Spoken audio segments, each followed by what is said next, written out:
Monday morning overreaction time, or simply the hard truth of why Tennessee lost to Oklahoma.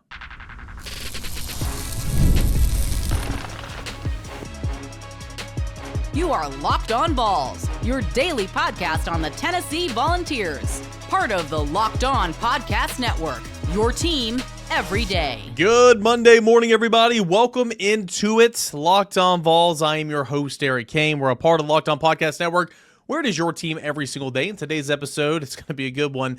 Brought to you in part by our friends over at Game Time, where you can download the Game Time app, create an account, put in the redeem code LOCKEDONCollege for $20 off your first purchase. Again, shout out to our friends over at Game Time. Every day here, thanks so much for being here. If you're new to the show, pull up a chair. We're gonna talk things over. All right, we've had 2 nights to sleep on it. Okay, it was a tough outcome Saturday night as Tennessee falls 33-27. College football playoff hopes are doomed. It is what it is. And we're just going to talk about it. This is a therapy session. So, we'll use tomorrow's show as a therapy session as well. Send in your questions, your comments, your frustrations at _CAIN or Locked On Vols, and I'll bring these on the show tomorrow, and we will discuss a lot of things. So, got a lot to get into here today. 2 Sunday afternoon commitments, so we will speak on that in segment number 3. Before that, the Pro Football Focus stats that actually matter, some eye-popping stats that we're going to get into from Tennessee's loss to Oklahoma. But starting things off, man, the hard truth. Is this the hard truth, or are these Monday overreactions to why Tennessee lost 33-27 in this one? Again, I'm your host, CAIN. Appreciate you for being here. I'm a member of the VolQuest.com team here in town, where I cover your Tennessee Volunteers on a daily basis. And, it doesn't make it any easier, right? Monday morning to late Saturday night, early Sunday morning, 33-27. It still stings. It still hurts. It is still frustrating. And man, oh man, it's unfortunate. And, an overreaction would be like, oh, the season's over. Just, no point in any of this anymore. I mean, you still got to play the season out. Still have a chance to finish 9-3, and we'll have the bigger conversation later on. And is this an underwhelming season, or was this overachieving considering where you were as a program in May, leaving spring ball and all that? We'll have that conversation later. The fact of the matter is, you still have an opportunity to go out there and win 9 games. Okay, and then we can have that conversation comparing that to the previous 20 years and all that. So have an opportunity to go play in a higher echelon bowl game. But hey, the fact of the matter is, and I'm not hiding from it. I'm speaking. I'm being real here. You're not in the CFP. I made the comment on the postgame mini pod with Austin Price and Matt Ray over VolQuest.com. Like, I think my phrasing was, barring a miracle, Tennessee's out of the college football playoff, and Austin said there's no chance. No, and I was like, I know, I was just trying to be nice, essentially, but Tennessee's chances of making the college football playoff, they're done. And so an overreaction here on a Monday morning would be like, well, there's nothing left to play for. There's no sense in it, Canada, whatever. I always go back to you only get 12 of these guaranteed, and you still have an opportunity to finish with 9 wins. You still have an opportunity to do something you haven't done since 2003, and that's go win at Florida. Still have the opportunity to potentially ruin Vanderbilt's playoff chances. Wouldn't that be sweet to end the regular season? But here's the hard truth and why Tennessee lost its football game to Oklahoma on Saturday. Tennessee's offense, statistically speaking, the best offense in the SEC, or has been all year long, wasted too many opportunities. You lost this game because your offense was too inconsistent and couldn't finish drives. Tennessee's defense was good enough to win this football game 10 times out of 10 times. Was Tennessee's defense perfect? No. Was Tennessee's defense significantly better in the first half? Yeah. Was Tennessee's defense good enough to win this football game 10 times out of 10 times? You bet it was. Heck yeah. I was about to say a little dirty word there. You bet it was. It was good enough. And Tennessee's offense, unfortunately, for how good it's been all year long, just too inconsistent last, in some of these games, and certainly was not good enough to win this game the other night.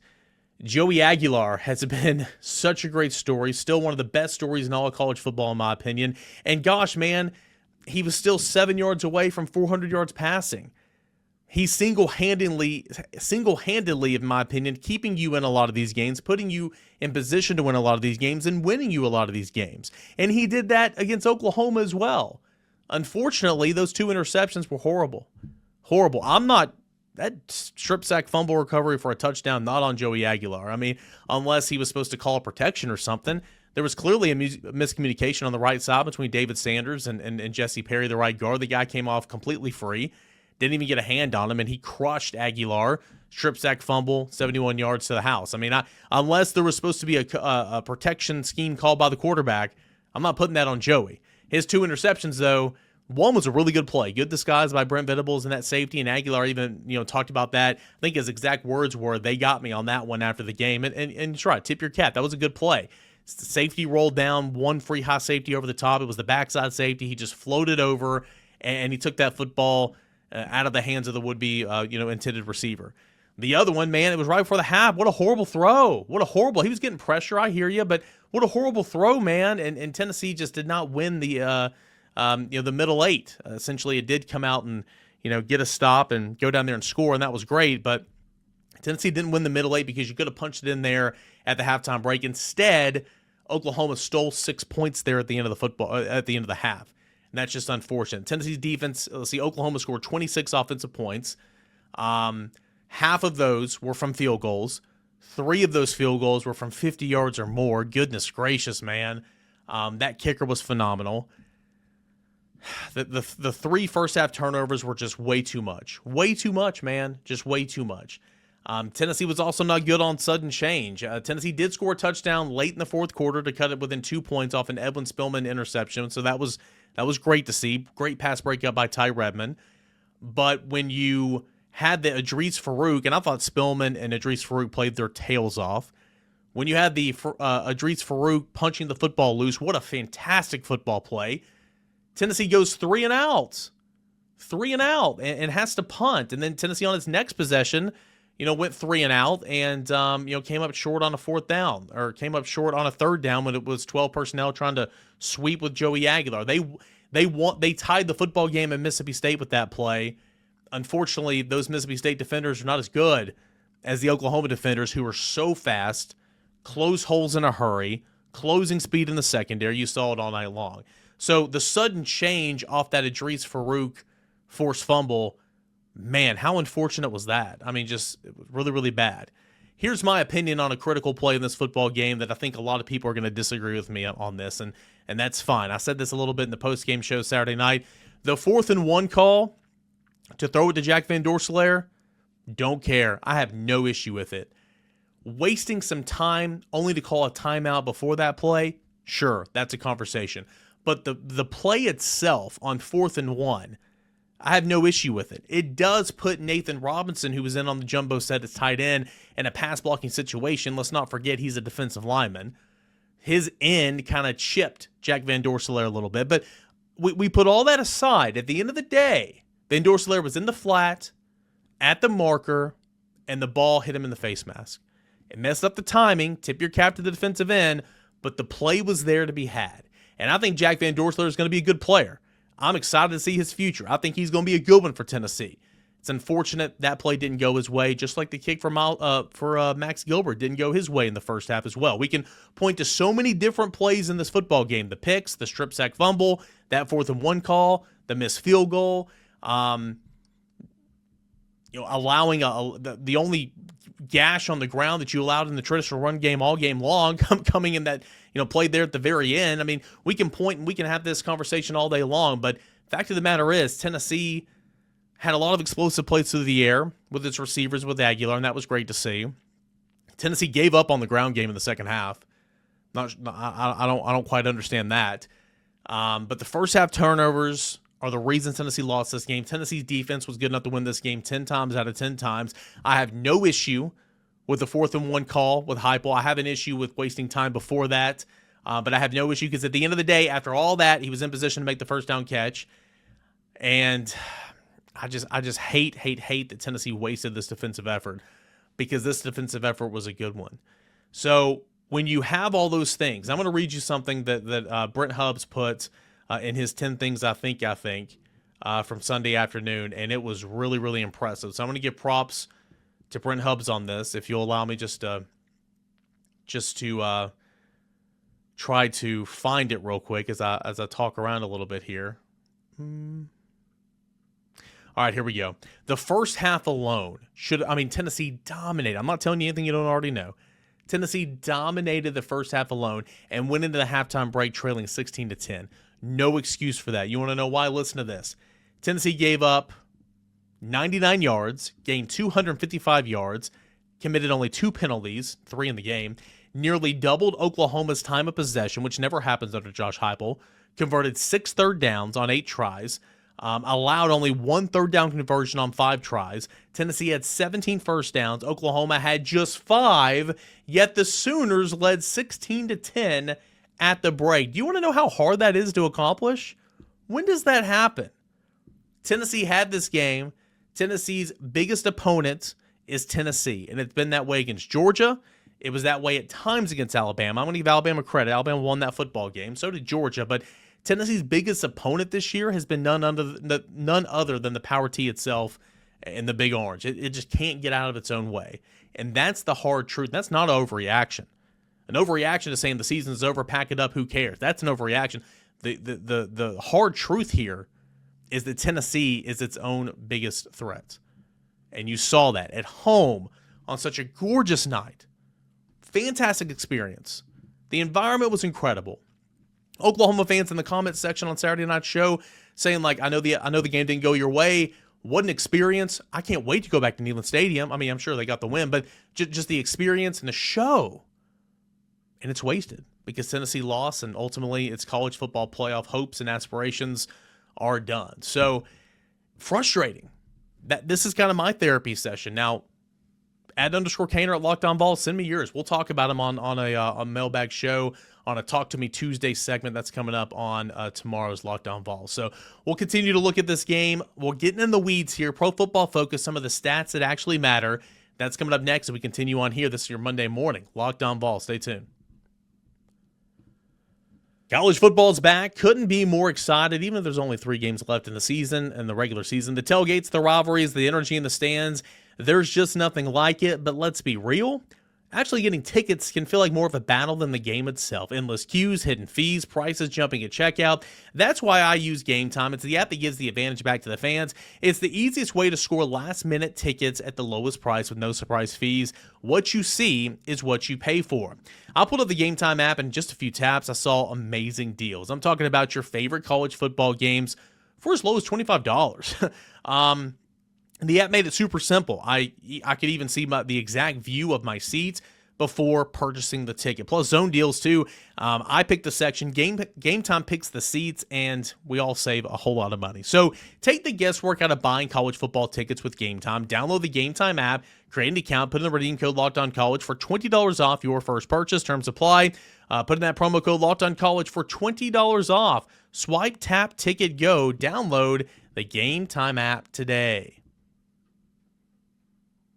Welcome back into your Monday morning Locked On Vols. I am your host, Eric Cain. Can't thank you enough for being here and making the show what it is. Still a lot to talk about, a lot more on the table for this football season. We'll continue to get into that as the week goes on here on Locked On Vols. It is an open date. Tennessee will be back in action the 15th at home against New Mexico State. So we got a lot to talk about this week. But let's dive back into Tennessee's 6-point loss to Oklahoma. Let's look at the Pro Football Focus stats that matter. I'm not going to go over grades because I don't think that's really important. But when you look at Tennessee, what it did offensively, it played 19 players. You look at what Tennessee did defensively, it played 22 players. Boo Carter did not log a defensive snap in this football game. Not his best effort against Kentucky. We talked about that last week. He returned a few punts, muffed one, but jumped on the football.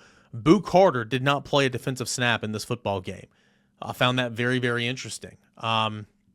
Again, sure, you could always use somebody else, and we know his ability to impact a game and what, the skill level that's there. We know the inconsistencies as well. But, Tennessee had its best defensive effort in this football game. I'm not saying this because that's why Boo didn't play, but I did find that whole situation, somewhat interesting. Let's start on defense. Tennessee had 5 missed tackles in this football game. 5 missed tackles in this football game. Tennessee's averaging 12 missed tackles a game. Tennessee has not had below 10 missed tackles in a football game since starting the season, with 9 missed tackles against Syracuse and 8 against East Tennessee State. Since then, Tennessee missed 15 tackles against Georgia, 13 against UAB, 14 against Mississippi State, 12 against Arkansas, or 17. I think that's 12. Can't read my own writing. 6 against Alabama, 11 against Kentucky, only 5 against Oklahoma.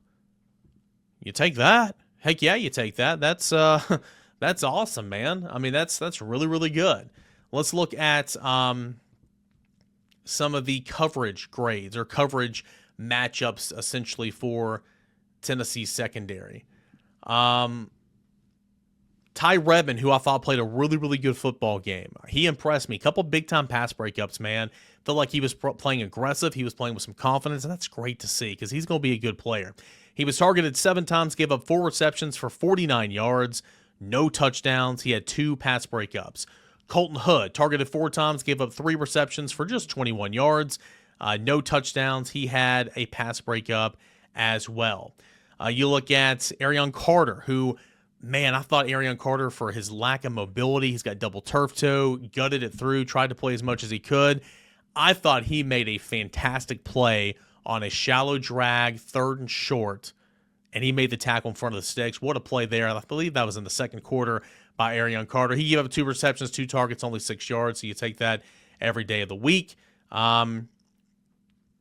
Andre Turrentine, thought he played a pretty good football game. Targeted 5 times, gave up 1 reception for 6 yards. Who else? I don't know if you heard that. That was one of my soundproofing boards that fell down. Back to the show. Jalen McMurray, not a very good day. 7 times he was targeted, 7 receptions. He gave up 62 yards, but he did not give up a touchdown, of course, because John Mateer did not throw a touchdown in this football game. So that's a look at some of the coverage numbers, essentially, for Tennessee. A couple snap counts real quick. Idris Farouk, 66 snaps. Edwin Spellman, who I thought played really well, 61 snaps. Ty Redmond, 66 snaps. Jackson Moy played 32 on the defensive line. Colton Hood played all 66 snaps. Jeremiah T-Lander, 45 snaps. Andre Turrentine, 58 snaps. Bryson Eason, 36 snaps on the defensive line. Arion Carter, 17 snaps. You know he's not healthy. Caleb Herring, 27 snaps. Dominic Bailey, 45 snaps up front. Good job to him. Jalen McMurray, 62 snaps. Jaden Perlotti, who had a 15-yard penalty, unnecessary roughness. That hit, in my opinion, going back and watching the tape, he hit him in bounds, but I mean, still the play was over. Very unnecessary, and he was frustrated because he missed an interception the play before that. But again, I'm still taking stock in Jaden Perlotti because I think he is a really, really good player. All right, and again, Tennessee's defense on the day got back to having some sacks, which was great. Only 3 TFLs, which was not good, but it did have 3 sacks, a couple of those on 3rd down. Tennessee's defense allowed Oklahoma to convert 4 of 10 third downs. Again, I thought this defense, had a day for sure. Let's quickly look over at the offense, shall we? Offensively, snap counts, nothing out of the ordinary, really. Again, there were some injuries up front on the offensive line, so Shami Marov had to come in and play an awful lot of football. Darius Jackson had 7 snaps. Jack Van Dorselaar played 8 snaps. Desan Brain played 2 snaps. Outside of that, nothing real. Star Thomas, 13 snaps. Deshaun Bishop, 52 snaps. Peyton Lewis, 19 snaps. Let's look at the passing charts, shall we?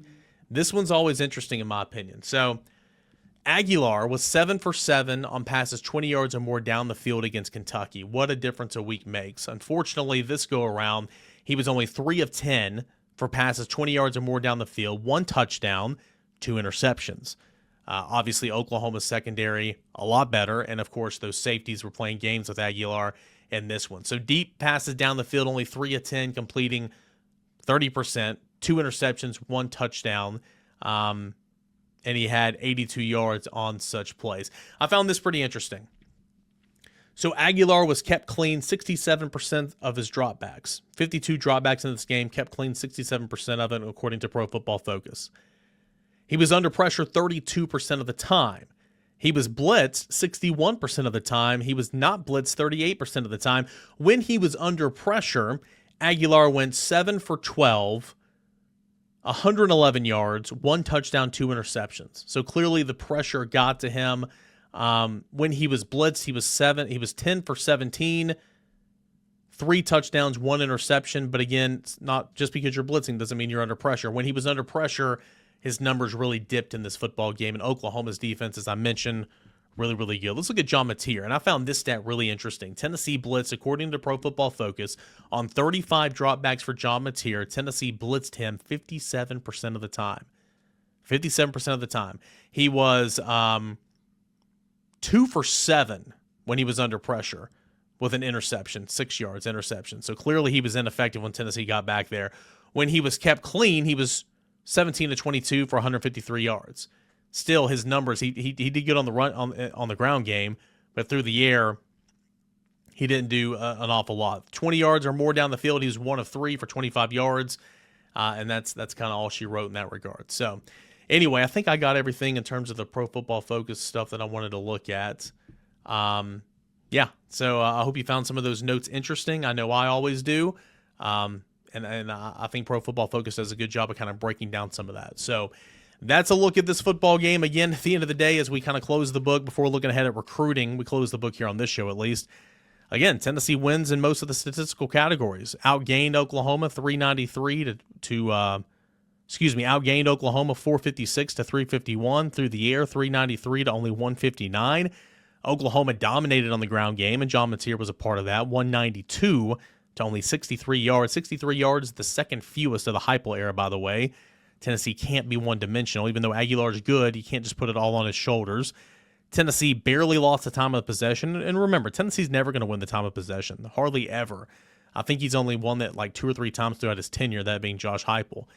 Second quarter was not good. Tennessee was outscored 9-0.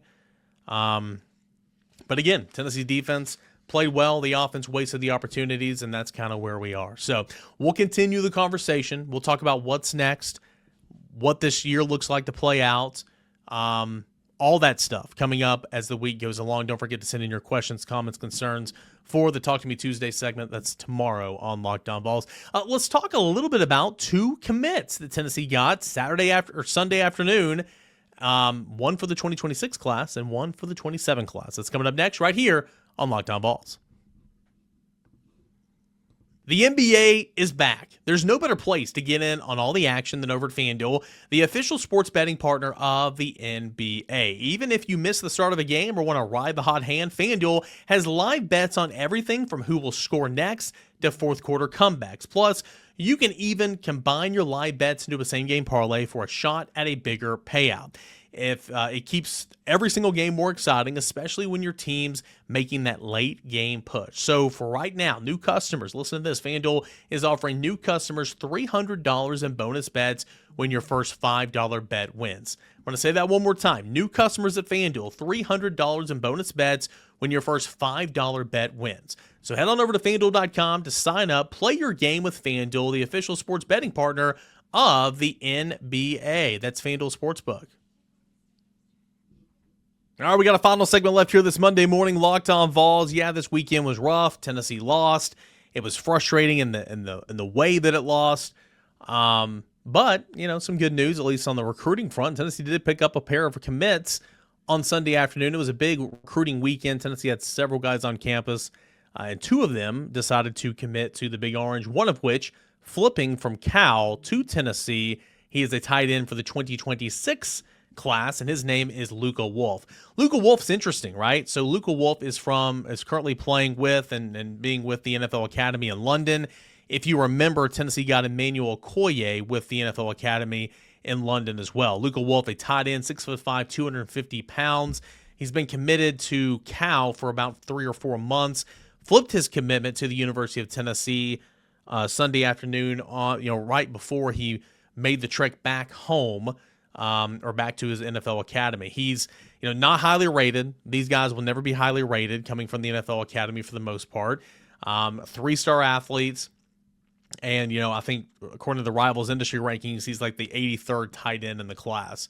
But that's no surprise. Caught up with Austin Price over at VolQuest.com and kind of broke down his decision to go ahead and flip. And he said, quote, this weekend I developed that this program is special. There wasn't one negative thing I could say about it. Great experience. He said Coach Heupel's one of the most humble, but also one of the most competitive people I've ever met. He'll make everything a challenge. If you're around those types of people, they're going to get the best out of you. More than a great human being, he cares about the right things in his life. And a lot of other good quotes there from Austin Price over at VolQuest.com. with Tennessee's newest tight end commit for the class of 2026. He is by the name of LUCA WOLF. And you look at Tennessee's class now for 2026. Tennessee's still sitting inside the top 10, number 8 in the country, number 5 in the SEC. Tennessee has 24 total commits.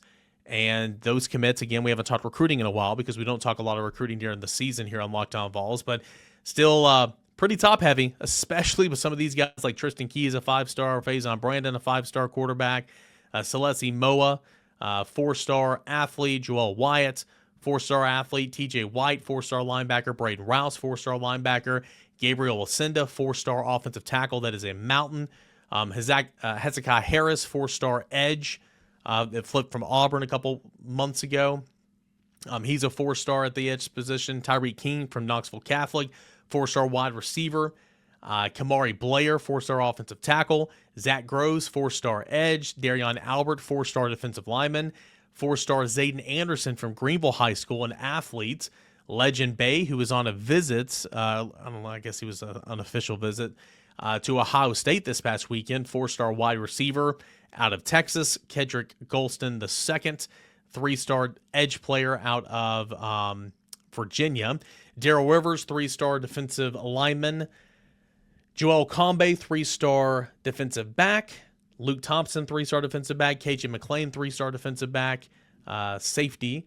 CJ Edwards, who this staff really, really likes, 3-star edge. Javonte Smith, 3-star athlete, defensive back. 3-star Jamin Theodore in the defensive backfield. 3-star Edward Baker on the offensive line. And then 3-star LUCA WOLF, who is a tight end who just flipped from Cal to the good guys, the Tennessee Volunteers. That was commit number 2 of the day, but I went with him first since it's the class of 2026. Let's talk about Princeton UWAIFO. 2027 offensive tackle from Murfreesboro, and he was on campus this past weekend as well and had a lot of good things to say about the University of Tennessee. He is he's a good ratings guy. According to the Rivals industry rankings, 303 in the class, but according to Rivals specifically, he's at 182. 247 specifically, he's at 109, and then he is not rated at all by ESPN. And, well, we all know how I think about ESPN's recruiting rankings and how they go about things. But from the sites that actually cover recruiting, he's well thought of. And, of course, once ESPN, gives him a rating or whatever, he'll certainly jump inside the top 300 in terms of the industry rankings. But a 4-star offensive tackle. Rivals has him at 182 nationally, the 17th offensive tackle, the 6th-ranked player from the state of Tennessee. He plays, again, at Siegel High School in Murfreesboro. Was on campus this past weekend, 6'6", 302 pounds. And again, you can check out the write-up that Austin Price had over at volquest.com. Here's a couple of them. Quote, "Every time I go there, it just feels comfortable. It's like home to me every single time. It's really awesome. They are pretty good every year, and I feel like I can go in there and help out, push them over that hump." A lot of joy, a lot of happiness being at Tennessee this past year. And then, of course, this past weekend, then coming to a decision to commit. Quote, "Definitely, they're all very hyper. It was very exciting when I chose them," talking about when he told the staff. Said he has a great relationship with Glenn Ellerby, loves Josh Heupel, and he joins a 2027 recruiting class that is small in numbers, but it's growing. He becomes the 3rd commit for the class of 2027. West High School standing out JP Peace, who I got to see play last week on Rivalry Thursday. I'll get to see him play on Playoff Friday this week at Sevier County, so looking forward to that. And then Kamari Whitfield, who is a 3-star cornerback who's also in this class. He committed on October the 15th. JP Peace committed back in June, and now Princeton UWAIFO committing at the beginning of November here for the class of 2027. So already starting to stack some of those guys for the 27 class, but 2 commits for the University of Tennessee this past weekend with a ton of guys, ton of recruits on campus, and we'll continue to talk a little bit of recruiting as this week goes along since it is an open day. All right, that is going to do it here for this edition of Locked On Vols. I know Saturday's outcome was not what anybody wanted. We'll continue to discuss a little bit, look back at the Oklahoma loss, what's to come, what this team is playing for, some decisions that need to be made, because, again, whether you like it or not, this is college football 2025, and it is playoff or bust.